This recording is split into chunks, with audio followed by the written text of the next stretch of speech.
Church, being called refers to receiving God's invitation through the gospel. Pag tinawag ka ng ating Panginoon, ito po ay ebanghelyo ng ating Diyos.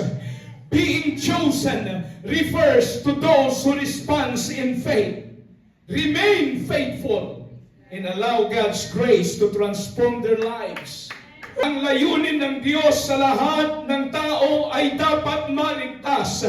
And yet, only those who truly embrace His call and walk in obedience will experience the fullness of His purpose.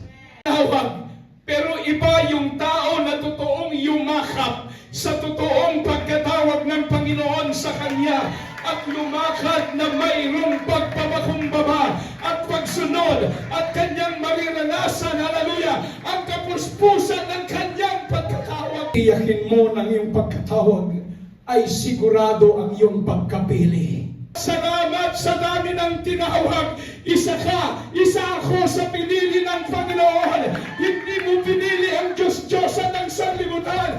Pinili mo yung Diyos na nagbabago ng buhay hanggang ngayon. Many are called, but few are chosen. Because some people, give me slides, reject God's invitation.